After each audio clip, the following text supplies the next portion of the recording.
안녕하세요. 핑카나의 천천히 읽다 시즌2 인물의 다락방을 시작합니다.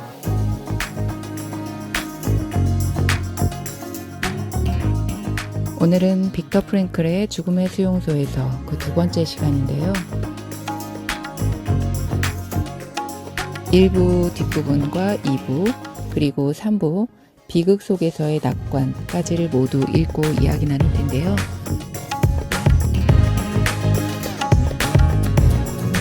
오늘 함께 이야기 나눌 선생님들을 모셔보겠습니다. 안녕하세요. 안녕하세요. 이기현입니다. 안녕하세요. 고유숙입니다. 오늘은 지난 시간 이번에 이야기할 거리가 너무 이제 많이 쏠려 있었구나. 앞부분보다. 저는 전체적으로는 그 로고테라피라는 어떻게 보면 이제 치유에 대한 이야기잖아요. 사실은 치유 알겠는데 그 치유 이전에 어떤 생각이 들었냐면 그 수용소 생활에서 이게 보통의 시련이 아니잖아요. 이분이 겪으신 그리고 이분이 예를 들어주신 물론 이제 나중에는 병원으로 내원한 환자들에 대한 이야기도 있지만 수용소 생활에서의 시련을 예로 드는 게 비현실적인 느낌이 들어서 그런 게 좀 과연 정말 그 안에서도 희망을 찾을 수 있어? 뭐 이런 생각을 하면서 이렇게 읽었던 것 같아요. 그런데 선생님도 그렇게 말씀하시잖아요. 이 빅터 프랭클도 극소수다. 소수의 사람들이다라고 하셨는데 그냥 제가 이렇게 쭉 읽으면서 보니까 그런 결과적으로는 극소수이지만 기본적으로 인간에게 그런 힘은 내재해 있다고 보시는 것 같았어요. 그냥 내재해 있다. 근데 환경에서 오는 그런 어떤 좌절에 우리가 막 넘어지기도 하고 그러는데 그런 게 있긴 하지만 기본적으로 아무튼 다 인간은 그런 내면의 힘을 장착하고 있다라고 하시는 것 같았어요. 그렇게 저는 이해를 했던 것 같아요. 고수 선생님은 오늘 부분에 대해서 어떠셨는지? 저는 뒤쪽으로 갈수록 인간이 생활할 수 있는 환경이 아니잖아요. 앞에보다는 더 뒤쪽으로 갈수록 인간이 생활할 수 있는 환경이 아니고 인간으로서는 더 이상 견디기 힘든 거의 막바지였던 것 같은 생각이 들었거든요. 근데 다행히 전쟁이 끝나서 그 상황을 이런 것들을 극복했기 때문에 그 로고테라피라는 그 뜻을 찾아보니까 로고테라피라는 그 인생을 역설적으로 바라볼 수 있는 뭐 그런 거 이런 걸 다 겪었기 때문에 그 인생을 역설적으로 바라볼 수 있는 그런 게 생겼지 그렇지 않은 경우에는 역설적인 어떤 이야기를 한다는 것이 좀 아니다라는 그런 생각이 들었어요. 저는 이제 처음에 읽을 때도, 이거, 물론 이 사람이 겪은 이야기이기는 한데, 워낙 담담하게 하고 있으니까 막 이입해서 읽는다보다는 이 사람이 마지막에 무슨 말을 하려고 이렇게 진행해 가지라고 생각을 하면서 읽었는데, 읽으면서도 계속 우리가 지난주에도 잠깐 얘기했지만, 결국에는 뭐 사랑이라는 거 아니야? 이러면서 술을 먹으죠. 읽어서 그냥 너무 교조적인 얘기 같은데, 물론 본인의 경험이라는 거 거짓이 아니고 허위가 아니다. 정말 진심으로 그런 걸 쓰는 사람들을 설득하기에 이런 경험만큼 좋은 일은 없어. 이렇게 하면서 얘기를 했기 때문에 근데 이제 좀 저는 그런 생각을 하면서 읽었던 거예요. 저는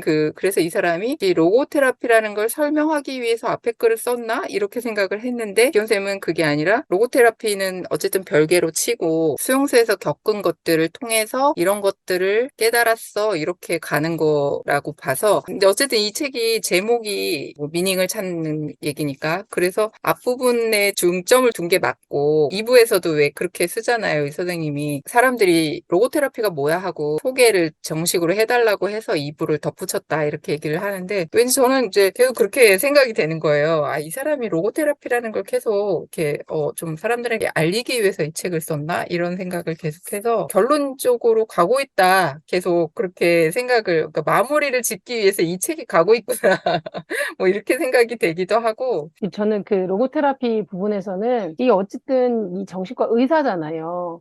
그러니까 이게 저희가 텍스트적으로는 이렇게 들리지만 어떤 면에서 우리가 읽는 대로 그거 말고 그 이상의 정신과 의사가 보는 더 깊고 넓은 세계가 있을 것 같다는 생각이 들더라고요. 이거는 이렇게 그냥 일반인이 봐도 아, 그렇지, 그렇지 이렇게 읽을 수 있는데 아마 우리가 보지 못하는 그런 부분이 있지 않을까라는 생각이 들었어요. 이게 어쨌든 의사의 어떤 치료잖아요. 근데 또 인상적이었던 건 어떤 부분에서는 환자가 아닌 분들이 치료라고 하기도 그렇다고 말씀하시잖아요. 환자가 아니다, 환자가 아니었다 뭐 이렇게 말씀하시기도 한 부분도 되게 인상적이었고 그래서 우리는 이거에 대한 이 책에서의 아주 작은 임상만 알 뿐이지 근데 이분이 이렇게 쓰기까지는 아마 많은 임상이 있지 않았을까 뭐 이런 생각도 들기도 하고 그러니까 이렇게 쓰시지 않았을까 그래서 네 로고테라피를 이렇게만 봐서는 저는 조금 사실 뒷부분은 조금 어려웠어요. 이게 초의미라거나 그런 부분은 조금 어려웠는데 더 깊이 좀 이해하기 좀 어렵다 뭐 이런 생각이 들기는 했었어요. 그렇지만 그 1장의 그 강제 수용소의 체험의 뒷부분이 좋았어요. 우리가 이제 오늘 읽어오기로 한 부분이 그 자유에 대한 이야기였는데요. 인간의 정신적 자유에 대한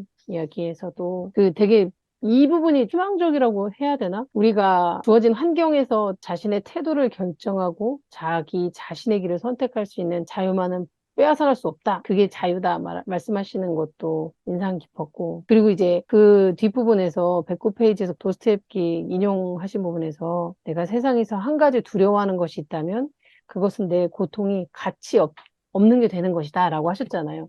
그러면 이 가치가 무엇일까라고 했을 때 나는 이 가치를 어디다 두고 있을까라는 생각도 들었고 근데 지금 빅터 프랭클 선생님은 진짜 인간은 누구나 다 다르고 고유한 존재이기 때문에 이 부분도 가치도 다 다르다고 말씀하시는 것 같았거든요. 그러니까 이건 또 이제 개인적으로 책을 읽으면서 제 생각은 저는 그런 생각이 들더라고요. 나는 어떻게 가치를 두고 있지? 뭐 이런 생각. 근데 여기서 이제 선생님이 그 다음에 이제 수용소에 대한 이야기 하실 때 다른 사람 위해서 희생하거나 뭐 이런 얘기를 하시잖아요. 절망적인 상황에서도 누군가를 돕는 사람은 있다. 물론 뭐 극히 드물지만 근데 그런 것들이 되게 가치 있다고 말씀하셨는데 그러면 지금 나는 어떤 가치를 품고 어떻게 살고 있나 이렇게 봤을 때 여전히 다른 사람들이 따라하거나. 인정하고 잘 보여지는 그런 가치를 나는 아직도 쫓고 있다. 아니라고 말하지만 결국엔 그거 아닌가? 그런 인정이나 여기에서 난 아직도 벗어나지 못하고 있다.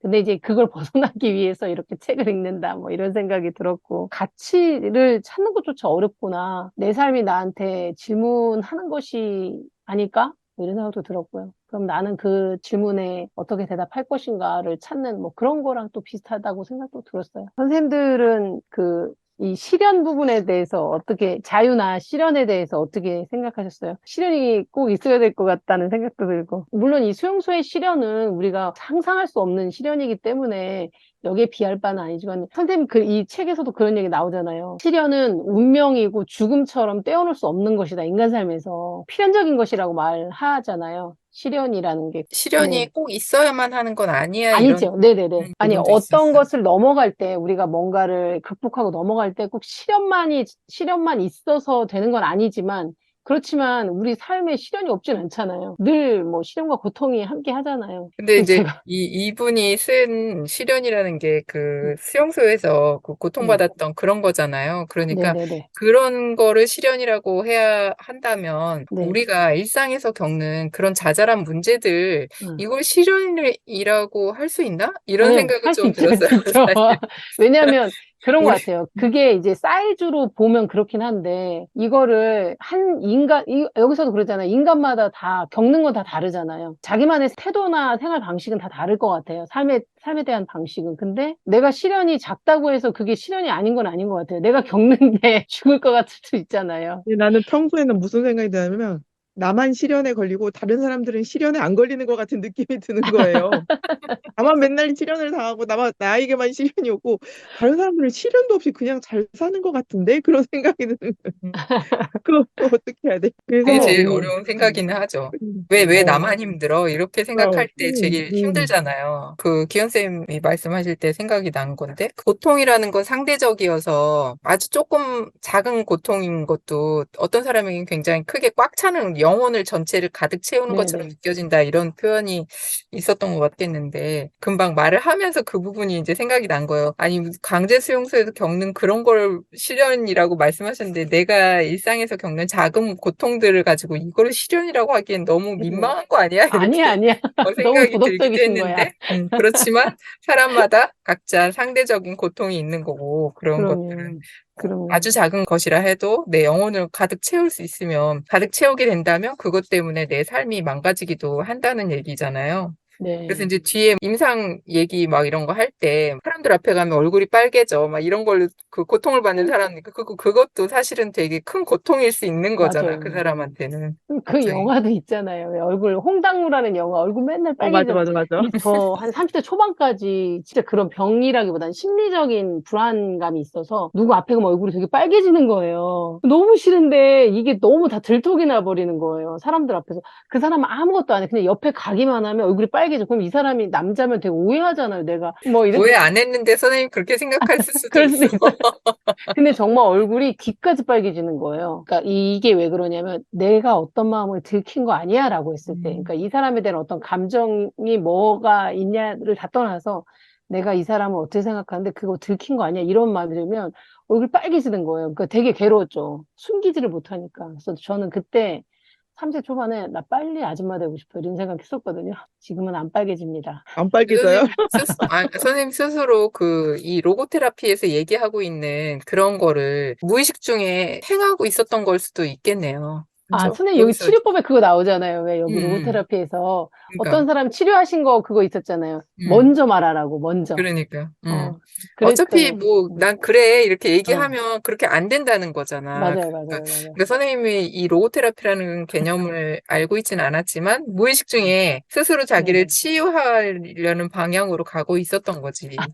그러니까 그런 게 치유가 된 그랬을지도, 거겠죠, 이제. 그랬을지도 모르겠어요. 언제 끝날지 모른다는 거에 대한 두려움이 있을 것 같아요. 특히 수용소 생활은 비위생적이고, 저는 그게 먼저 떠오르더라고요. 막, 이 되게 많고, 막 그렇다고 하잖아요, 이불에. 그게 제일 먼저 떠올라서. 그런 삶이고, 너무 척박한 그런 삶에서, 이게 언제 끝날지 몰라. 그러면 너무 괴로울 것 같고, 그래서 예시로 들었던 어떤 분이 왜, 우리 이거 전쟁이 끝난대, 라고 했는데, 안 끝나서 죽었다고, 명백한 건 아니지만, 그렇게 추측하잖아요. 그러지 않아서 죽었다. 뭐 그런 이야기가 있었는데.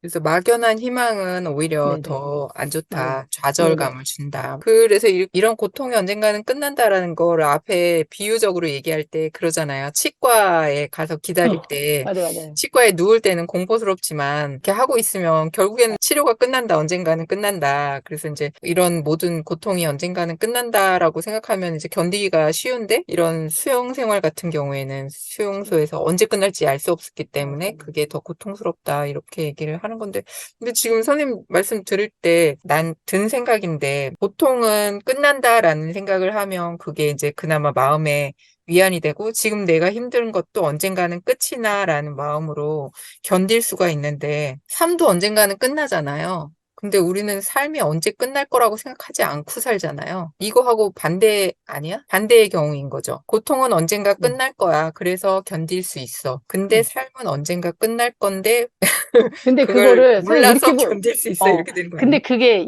선생님이 이게 선생님이 삶을 좋은 거라고 상정했기 때문이고 삶을 고통으로 보는 사람도 있어요. 삶 음, 자체를 고통으로 본다면 그것도 음, 같은 말은 아닐까요? 그런 음, 생각이 네, 들었어요.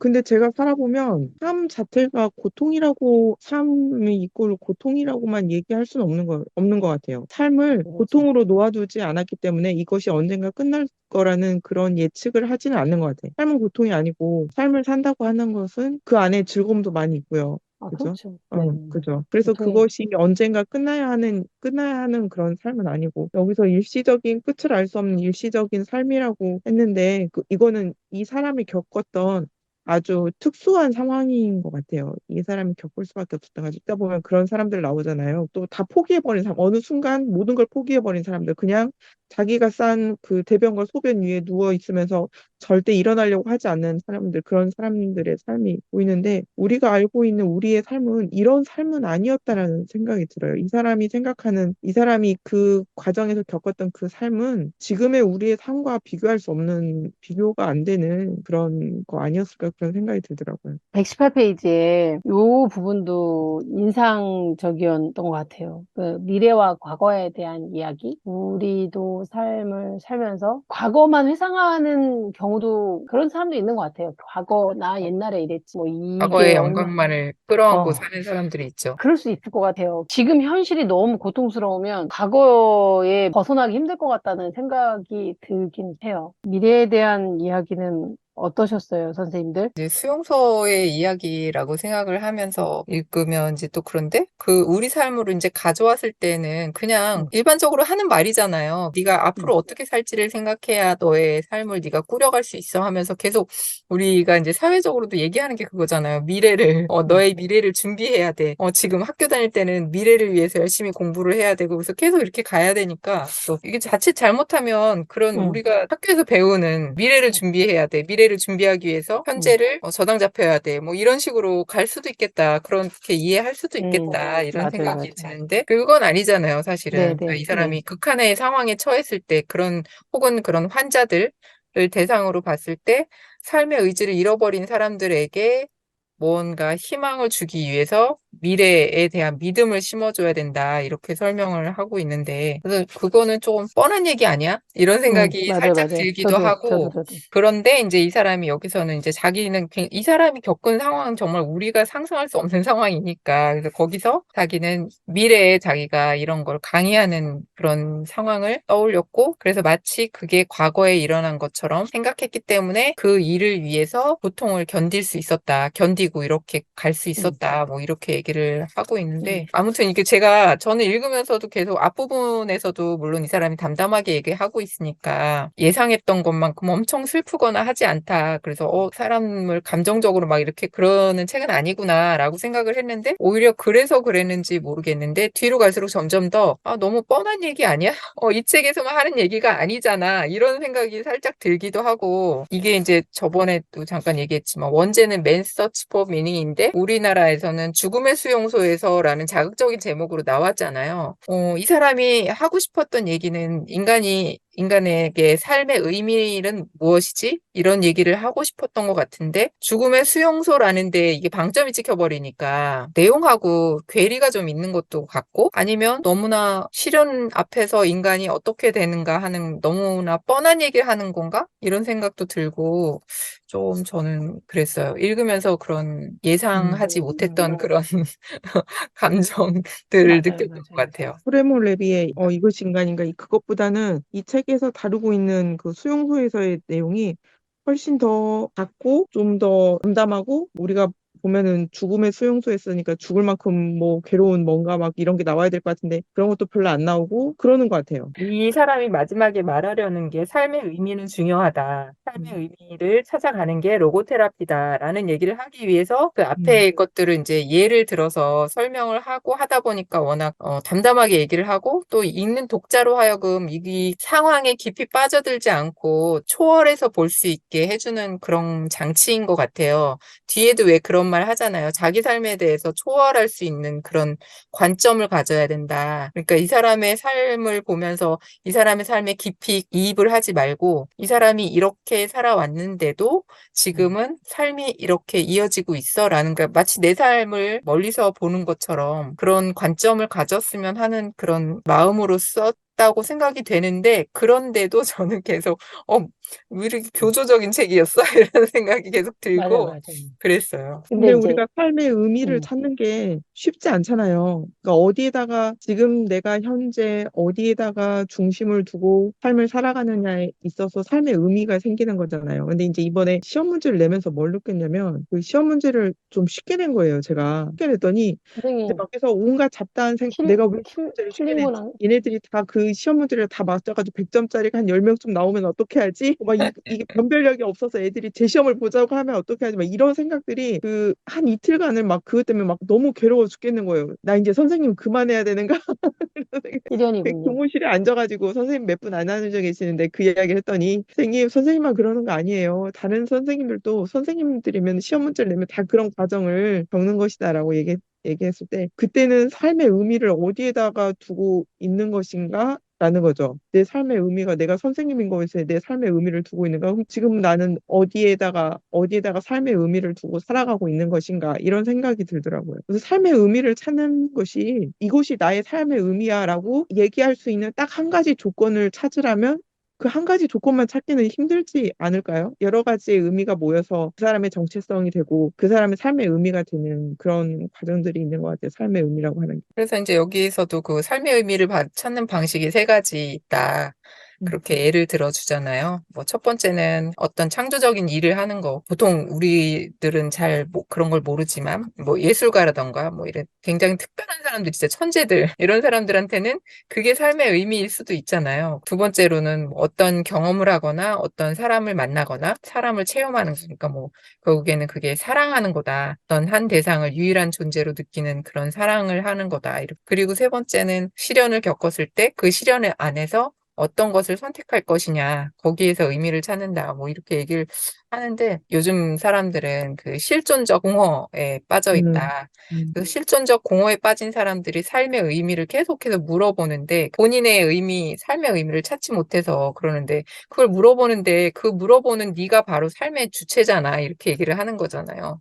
우리가 너무 이 저자의 경험이 죽음의 수용소이기 때문에 그거에 너무 포커스가 맞춰져서, 그러니까 선생님이 말씀하셨던, 삶의 의미를 찾는 첫 번째가 창의적인 일을 한다는 게, 그게 만약에 그런 훌륭하고 엄청난 일을 하는 어떤 뭐 예술가들만 할 수 있는 일이라면, 저처럼 막 시골에서 만약에 텃밭 가꾸고 애들 키우고 하는 사람은 없는 건가? 라는 질문으로 대받는다면 그건 아닌 것 같거든요. 저는 그냥 우리들도 다 창의적인 어떤 상황 속에 삶을 꾸려갈 수 있다고 생각하거든요. 그게 저는 꼭 어떤 거룩하고 뭐 대단하고 이런 일이라고 생각하는 게, 그러니까 오히려, 그러니까 저는 되게 그러니까 되게 사소한 거에 생각을 하게 되나 봐요. 그래서 우리 아이들을 잘 키워내는 엄마로서도 창의적인 일을 할 수 있는 거라고 생각하기도 하고, 내 집 앞에 쓰레기 줍는 것도 그런 뭐 아주 삶 속에서도 우리는 삶의 의미를 찾을 수 있다고 생각하거든요. 근데 이 책에서 선생님들하고 얘기하면서 느껴지는 건데, 우리가 이 수용소의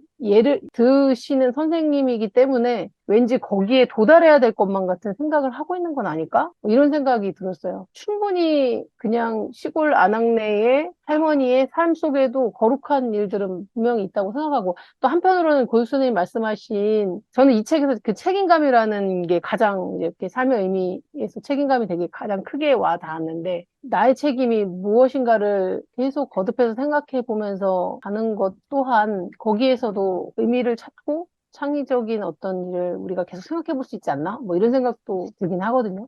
수용소 생활 3단계 나왔었잖아요. 그래서 우리 지난주에 읽었을 때는 2단계 나오고 오늘 읽은 부분에서 해방 이후 3번째 단계 나왔었는데, 수용소 생활을 3단계로 나왔을 때 첫 번째 단계가 처음에 딱 들어간 직후에 절망적인 상황에 막 충격받는 그게 첫 번째 단계고, 두 번째 단계는 익숙해져 갖고 무감각해지는 단계. 마음가. 이제 오늘 그 해방의 체험 3번째, 그래서 3번째 단계가 자유를 얻은 단계였는데, 자유를 얻었는데 가해자가 돼버리잖아. 자기가 받았던 어떤 폭력의 경험을 그대로 뭔가 보상받고 싶어 하는 심리도 있는 것 같고, 네, 141페이지, 137페이지부터 나오는데, 141페이지에 그런 야만성에 대해서 나오고, 그 다음이 이제 비통과 환멸을 느낀다고, 너무 억울할 것 같다는 생각이 들어요. 근데 어쨌든 그런 시련이라는 게 뭐 본인은 도저히 상상도 할 수 없었던 그런 일에 그런 상황에 빠진 건데 그런 시련 속에서도 자기가 정신적으로 선택할 수 있다는 거를 끝까지 놓지 않았기 때문에 그걸 견딜 수 있지 않았을까요, 뭐. 그래서 정신적인 자유를 지키는 사람만이 짐승이 아니라 음, 인간적인 존엄성을 지키고 거기서 음. 살아남을 수 있었다 이런 얘기를 하는데 기현 쌤이 말씀하신 대로 우리가 삶에서 뭐 의미를 찾는다고 할 때 아주 사소한 일에서도 의미를 찾을 수가 있고 또 내 삶을 그렇게 만들어 간다면 얼마든지 충분히 삶의 의미를 찾아갈 수 있을 거지만 뭐 대단하고 엄청난 걸 찾으려고 하면은 어렵겠죠. 그러니까 이 사람도 여기서 계속 얘기를 작은 일에서도 그런 거를 찾아갈 수 있는 뭐랄까 마음가짐, 태도 그런 걸 가져야 된다. 우리 책을 읽을 때 어떤 면에서는 책에서 말하는 거를 뭔가 우리가 도달해야 될 것처럼 그 어떤 답을 찾고 있는 건가? 제가 그런 생각이 들었거든요. 그때 그래서 엄청 답답했는데 생각해보면 회계에서 어떤 걸 찾을 수 있는 건 아니다. 그냥 이 작가가 보기에 이 작가는 삶을 이렇게 보고 있는 것이다. 그렇다면 내가 여기서 뭘 배울까? 나는 그러면 이거에서 배운 걸로 내 삶을 어떻게 좀 뭐 적용해 볼 수 있을까? 이런 정도인데 왜 저는 어려운 책 있잖아요. 내가 읽어봐도 무슨 말인지 모르겠는 책을 읽고 있을 때는 그냥 이걸 소설 읽듯이 읽어야 되겠다 싶은 생각이 들더라고요. 이해가 안 되지만 소설 읽듯이 그냥 읽고 거기서 내가 뭔가를 하나 건지게 되면 다행이고 못 음. 건지게 되면 어쩔 수 없는 거고 뭔가는 내 기억 속에 남아 있겠지 싶은 생각이 들어서 그냥 읽어요. 그 163쪽의 맨 밑에 음. 뭐 자기 질문을 던지고 있는 사람이 자기라는 걸 인식하라고 하는 요 부분은 나는 저는 그냥 삶으로부터 질문을 음, 받고 있으며. 네, 그냥 막연하게 그냥 그런 생각이 들었어요. 내가 어떤 책을 읽으면서 아니 어떤 국면을 맞이했을 때 뭐 시련이든 고통이든 어떤 상황에 처했을 때 스스로 질문을 하게 되잖아요. 나한테 스스로. 아, 이거는 어떻게 뭐 돌파해야 될지 라거나 혹은 난 지금 여기에서 어떤 방식으로 이걸 좋은 방향으로 가야 되지? 아니면 아까 뭐 책임도 있었잖아요. 그럼 나는 이 문제에서 어떤 책임을 다해야지? 뭐 이런 식으로 내가 스스로 이렇게 질문이 올라올 때 있잖아요.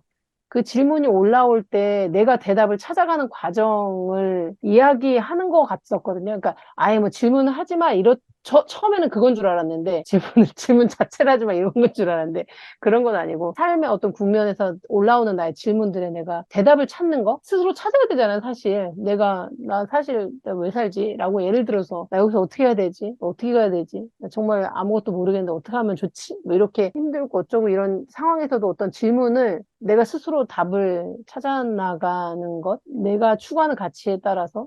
이게 되게 막연한 것 같긴 해요, 선생님. 시련을 겪어보면 알 수 있겠지만 시련에 대한 답은 없는 것 같아요. 근데 그 시련이 나한테 왜 나에게 이런 시련을 주지? 라는 생각이 들잖아요. 그러면 그 시련에 대한 답도 누군가가 나한테 주지 않을까 했는데 그 시련에 대한 답은 없어요. 누구도 나한테 그 시련에 대한 답을 주지 않고 그냥 내가 그 시련을 묵묵히 견디면서 거기서 뭔가를 찾아내는가? 그냥 그 시련을 견디는 것뿐이지 시련에 대한 답이 있다? 이런 건 없었던 것 같아. 누가 나한테 답을 준 적은 한 번도 없어. 시련. 그러니까 여기서는 뭐 그렇게 얘기를 하잖아요. 그 모든 상황이 다르기 때문에 그 상황에 따라서 선택할 수 있는 결정만이 있을 뿐이다. 무엇을 선택할 것인가 음, 결정만을 할 수 있는데 그걸 음. 결정할 수 있는 사람도 자기 자신밖에 없다. 자기를 구원할 사람은 자기밖에 없다는 결론으로 가는 그런 말이 되는데 저는 기현 쌤 말씀하실 때 내 속에서 올라오는 질문이라는 것이 내가 나에게 하는 질문이니까 삶이 나에게 묻는 질문이니까 그것에 대해서 직접 찾아가는 과정 그게 답을 찾는 거. 그거 있잖아요. 원숭이 이야기. 원숭이한테 시험을 하거든요. 바늘을 꽂아가지고. 그런데 원숭이가 그걸 너무 힘들어하는데 원숭이는 그걸 벗어날 수 있는 방법을 모르는데 우리는 그걸 알잖아요. 안 하면 그럴 수 있다는 걸. 그런데 인간 세계도 초월한 다른 세상이 있을 수 있다라고요. 그런 생각은 안 해봤냐고 여기 나오거든요. 176페이지에 보면 그런 다른 차원이 있을 수 있다라고 생각을 하기도 하는 것 같은데 제가 생각하기에 그런 차원은 없지 않을까. 그것도 마찬가지로 전 무슨 생각이 들었냐면 그 초월적인 것도 말 자체는 초월이 약간 뭐 무슨 신적인 느낌이 들잖아요. 근데 그런 초월이라기보다는 내가 조금 더 멀어지는 거 있잖아요. 나로부터 멀어지는 게 초월이라는 느낌이 들거든요. 내 생각으로부터 멀어지는 거? 그게 내 생각으로부터 멀어질 수 없지라는 생각이 들기도 해요. 고유쌤 말처럼. 근데 또 한편으로는 땡 하고 맞는 순간 있잖아요. 왜? 또 새로운 것이 나한테 들어온다던가 아니면 그러니까 그런 거 있는 것 같긴 해요. 저는. 교수 선생님이 말씀하시는 거는 그런 거를 한 단계 넘어서서 낀다고 해도 다른 차원 같은 건 없을 것 같아. 이렇게 말씀을 하시는 거고, 기현 쌤이 말씀하시는 초월이라는 의미의 것은 깨달을 수는 있겠죠. 그 원숭이가 자기의 고통을 멀리서 보지 못하기 때문에 왜 자기가 그런 고통받는지 모르는 것처럼 우리도 사실은 나한테 고통이 있을 때 그거를 멀리서 보면 왜 그런 고통을 받게 되는지 알 수도 있는데 그거를 알게 되는 그런 순간이 온다면 그게 초월하는 순간일 거고 근데 이제 초월한다고 해도 다른 차원 같은 건 없을 것 같은데 뭐 이런 뜻으로 하신 말씀이 아닐까. 우리가 사는 차원과 다른 어떤 새로운 차원이라기보다는 그냥 우리가 여기 사는 곳에서 좀 멀리서 볼 때 내 삶도 멀리에서 좀 바라볼 수 있을 때 그런 걸 초월이라고 얘기할 수 음. 있는 거 아닐까요? 인간은 고유수 선생님도 아침 방송 시작할 때랑 지금이랑 달라지시지 않으셨을까요? 그냥 저는 우리는 늘 달라진다고 생각하거든요. 뭔가를 책을 한 권을 읽고 아니면 이야기를 나누고 그러면서 원래 나에서 조금씩 멀어지기도 하고 뭐 그게 또 결국엔 내가 되기도 하지만 그때도 말씀드렸는데 혼자서만 책을 읽는 거하고 사람들하고 같이 책을 읽는 거는 좀 다른 것 같아요. 그러니까 혼자서만 책을 읽을 때는 내가 주체가 돼가지고 나의 의미만 찾으면서 내 경험에만 비추어 봐가지고 이런 의미가 이렇게 되는구나 이렇게만 생각했는데 같이 사람들이 책을 읽을 때를 보니까 내가 그냥 지나갔던 부분도 어떤 사람에게는 의미를 부여하는 부분이 있는 것 같고 그 사람들은 어떤 생각을 하면서 책을 읽는가에 대해서 책을 읽고 이해하는 방식이 되게 좀 낯설더라고요. 근데 이제 이게 한 두 달, 세 달 이렇게 넘어왔잖아요. 아, 저 선생님은 이런 부분에서 이렇게 생각을 하시는구나. 이런 세계관이 있는 것 같아요. 자기만의 세계관이, 그러니까 그죠? 자기만의 세계관이 있는 것 같아요. 저 선생님은 이런 부분에서 이런 생각을 하시는구나. 이런 생각이 들면서 다른 사람하고 같이 책을 읽는다는 것이 중요하구나. 내 경험도 중요하지만 다른 사람은 어떤 걸 어떻게 생각하는지에 대해서 아는 것도 중요하다. 이런 생각이 한 세 달 지나가니까 드는 것 같아요.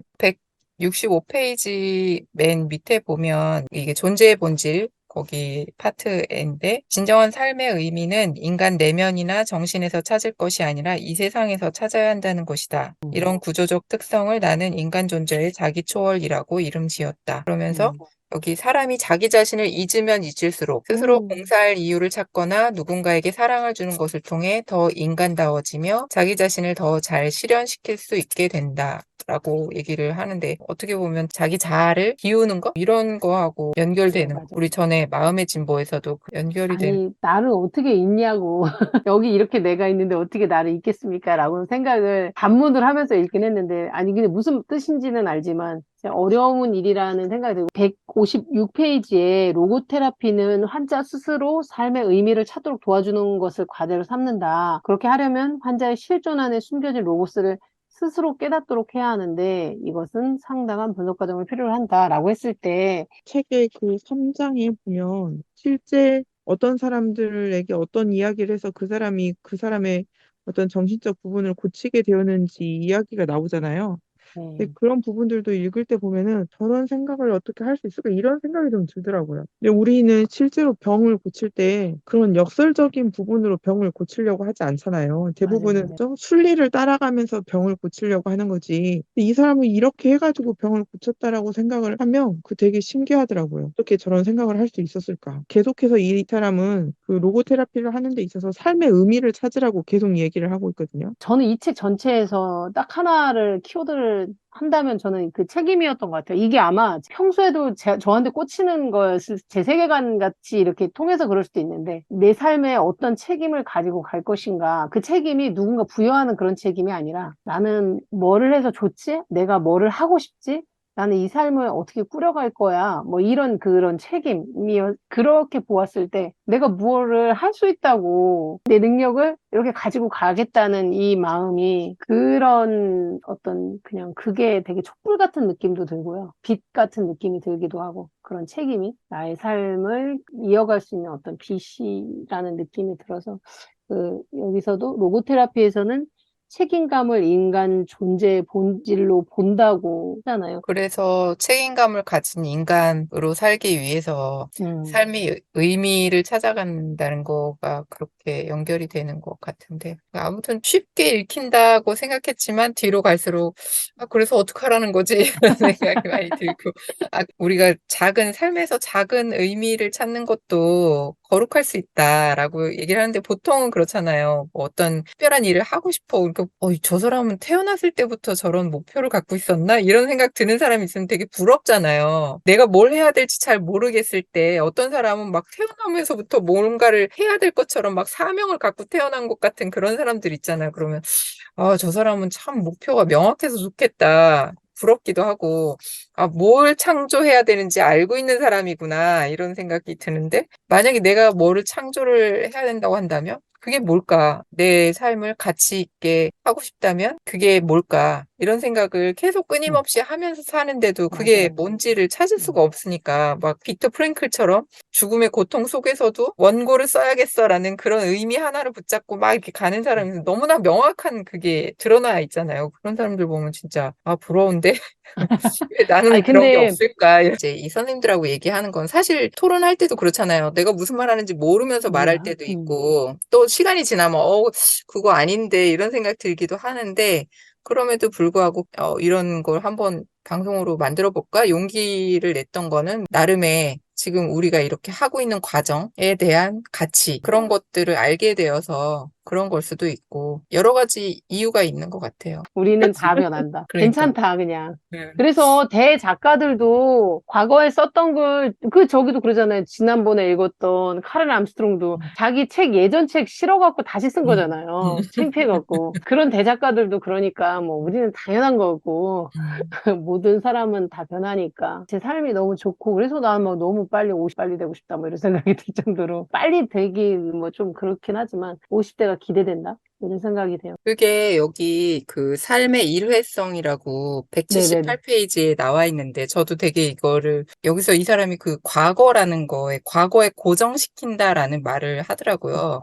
그게 네. 되게 인상 깊었는데 그러니까 우리는 그냥 가능성이라는 건 일어날 수도 있어라는 걸로만 생각하고 마는데 잠재된 가능성이라는 거는 실현됐을 때 바로 현실이 되기 때문에 가능성이라는 말은 아무 의미 없는 거야. 이렇게 얘기하잖아요. 현실이 된 것은 이미 과거로 흘러가고 과거가 된 것은 상실하지 않는다. 그러니까 이미 일어난 것은 어디로 도망가지 않고 거기에 남아있다. 고존한 의미이다. 뒤에서 그런 얘기 하잖아요. 늙은 사람이 나중에 돼서 나는 청춘을 잃어버렸어 하고 슬퍼하는 게 아니라 나는 너보다 훨씬 많은 경험을 갖고 있어. 나는 이렇게 이런 많은 것들을 했어. 그걸 재산 삼아서 되게 자랑스러워한다는 얘기가 나오잖아요. 그래서 되게 좋은 마인드인 것 같아요. 내가 나 왜 이렇게 늙어가지? 이런 생각을 하지는 않지만 내가 지금 여태까지 해온 것들을 내 재산이라고 생각해 본 적은 없는 것 같아요. 여기서 그런 표현을 하잖아요. 인간은 대개 그루터기밖에 남지 않은 일회성이라는 반만 보고 그 행동과 기쁨, 심지어는 고통까지도 구원해준 과거라는 곡창은 그냥 지나치는 경향이 내가 이만한 곡창을 가지고 있는데 그거는 그냥 다 쓸모없는 걸로 취급한다는 거잖아요.